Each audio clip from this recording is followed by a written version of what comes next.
The Legend of the Lady Slipper by Lise Lunge Larson and Margie Preus. Illustrated by Andrea Arroyo.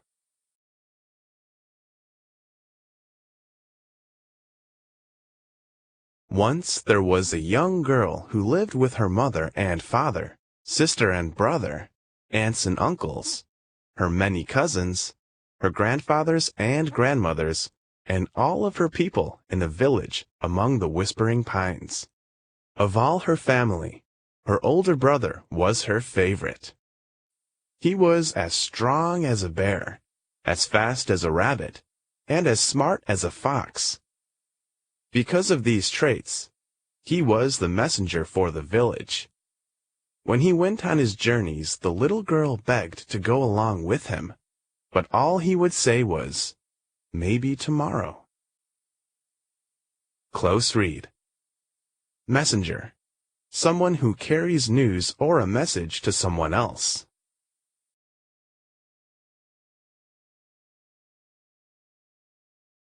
Then one day, a terrible disease struck. The little girl watched as, one by one, her people became ill. Her grandparents, her aunts and uncles, her sister, her mother, even her father fell ill. A neighboring village had the mashkiki, the healing herbs they needed, but the journey was too dangerous to make in winter. It was too cold, the snow was too heavy, and between the villages lay a deep, dark lake covered with groaning ice. Such journeys were not made in Gichi Manidu Gizis, the great spirit moon. Still, her brother said, yes, he would make the trip.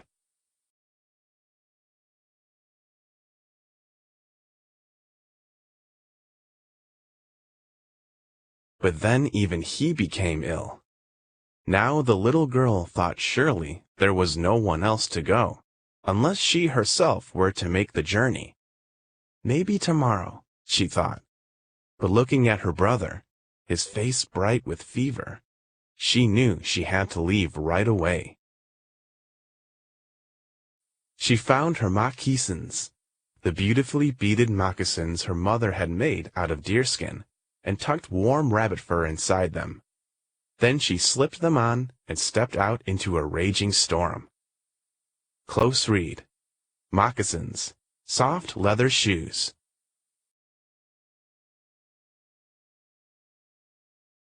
Trees lashed about in the wind, rattling their branches.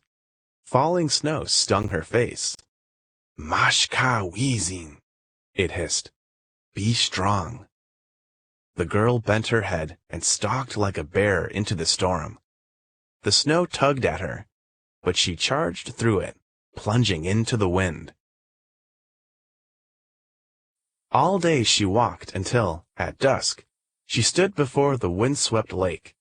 The slick ice lay as if asleep, silent. On the far shore, the wigwams of the other village glowed warmly. The little girl stepped out onto the frozen lake, and the ice shuddered and woke. "Da, tabin," it rumbled. "Go quickly." So the girl ran like a rabbit, skittering and slipping. "Da, tabin."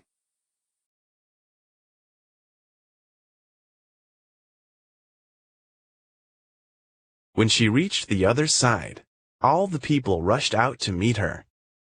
She told them her story, and when she finished, she saw their faces glowing with admiration. Close read. Then an old woman swept her up and carried her into a lodge. She fed the little girl roasted venison and warm tea. She tucked her in with soft robes. The girl was almost asleep when she remembered the medicines. "The mashkiki," she murmured. Close read. Medicines. Things used to make a sick person well.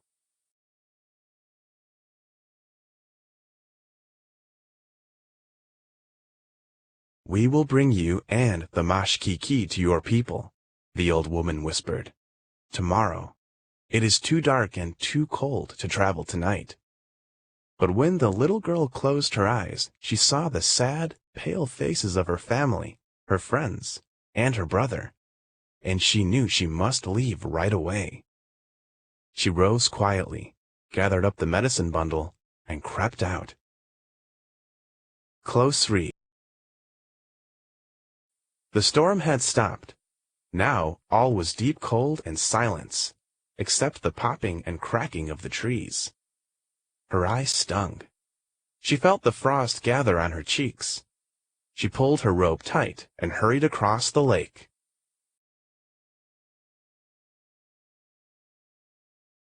Blue and green lights flickered in the sky.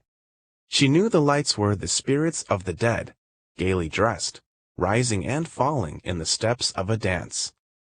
Ji Bayag Ni Miwag, her people called them, the Northern Lights. What if someone from her family or one of her people were to join them because she had been so slow? She left the lake and quickened her pace, keeping her eyes on the lights in the sky.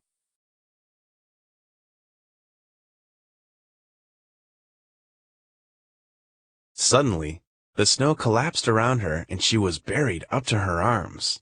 She kicked and punched at the snow. That was no use. She churned her little legs as fast as she could, as if to run out of the snow. That only dug her in deeper. Above her, the dancing spirits leapt and spun. Maybe she would be the next one among them, she thought. She fell back, exhausted. Close read. Exhausted, very tired. Nibwa Khan, the snow around her whispered. Be wise. Yes, she must be smart like the fox who thinks his way around the trap. She lay back to think and felt the snow relax its grip. She lay further back, and it let go a little more. Slowly, she wriggled and turned, paddled and swam her way out of the snow. Hoo-wah!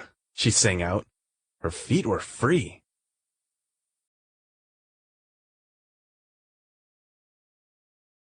But then, Gaween! Oh no! She cried. Her feet were bare and cold. Her moccasins were gone, buried deep in the drift. She dug in the snow, but it was too soft and loose. She wiped her nose on her sleeve and continued on barefoot. With the very first step, icy crystals cut into her flesh and her feet began to bleed. In every footprint, bright red drops of blood mingled with the white snow. Still, she stumbled ahead until dawn, when she reached the edge of her village. There, she called out before sinking into the snow.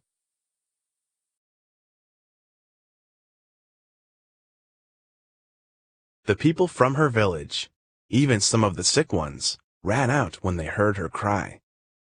They carried her back to her lodge and wrapped her swollen and bleeding feet in thick, warm deerskins. Because of the mashkiki, the people were healed. The little girl remained weak for a long, long time. But soon after the snow melted, she too recovered.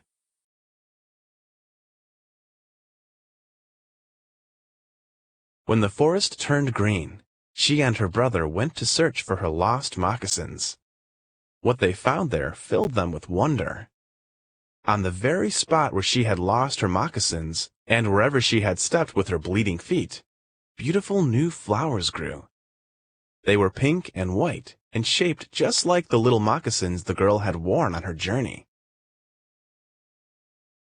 The Ojibwe people named the new flower Moccasin Wa Biguan, which means the moccasin flower. Today, it is also called the lady slipper.